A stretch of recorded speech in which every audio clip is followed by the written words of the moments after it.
এই কিছুদিন ধরে, ঠিক আছে, বিগত 2 মাস হয়ে গেছে, বৃষ্টি হয়েই যাচ্ছে, কোনো থামাথামির কোনো সিন নেই। মাঝখানে একটু থামাথামি হয়েছিল, যে একদিন থামে 2 দিন থামে, ঠিক আছে, তাও মানা যায়। এখানে কোনো থামাথামির কোনো সিন নেই।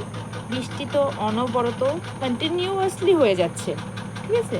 তারপরে আমার বাড়িতে ছোট একটা বাচ্চা, এবার তোমরা সবাই জানো ছোট একটা বাচ্চা এবার সে কতটা, মানে এই যে একটা বর্ষার ওয়েদারে কতটা বাথরুম করছে সারা ঘর বাড়িতে।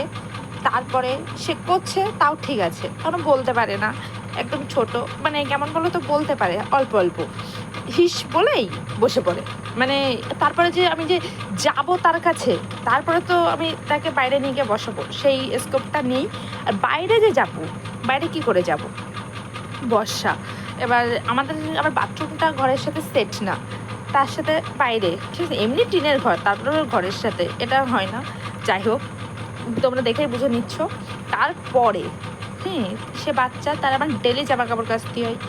তারপরে আমরা যেসব জামা কাপড় পরি সেগুলো আমাদের একদিন বাদে বাদে হলেও তো কাচতে হয়। নেই আগে যখন বর্ষার ওয়েদার না থাকলে ডেলি কাচা পড়ে, আর বর্ষার ওয়েদারের জন্য একদিন বাদে বাদে হলেও তো কাচতে হয়। তার ঘর বাড়ির অবস্থা, লুক অ্যাট দিস। শুধু শুধু যদি আমি দেখাই এখন, ঠিক আছে, এটাই হচ্ছে গিয়ে, দাঁড়াও দেখাচ্ছি, এই হচ্ছে গিয়ে ঘর বাড়ির অবস্থা, ঠিক আছে।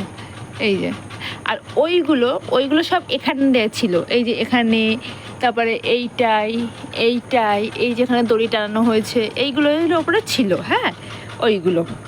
ওইগুলো আমি কি করেছি, এইগুলো নাড়ার জন্য আমি ওইগুলো তুলে হালকা নরম নরম আছে, তাও কোনো প্রবলেম হবে না, মানে শুকিয়ে গেছে কিন্তু প্রবলেম হবে না। 2 দিন ধরে রয়েছে ওইগুলো আজ 2 দিন ধরে রয়েছে, আর এইগুলো আমি এখন দিয়েছি। তাহলে তো এখন বলো কার বাড়িতে এমন অবস্থা বলো। আর ঘর বাড়িতে মনে হচ্ছে কি, সে এটা স্যাঁতস্যাঁতে গন্ধ, মানে কেমন একটা বাচ্চা বাথরুম করছে, কত পরিষ্কার করে রাখা যায়, শরীরে আর কুল দিচ্ছে না। এবার বলি বৃষ্টিটা থাম। আর আমার মতো অবস্থা কাদের কাদের বাড়িতে আছে অবশ্যই কমেন্টে জানাও।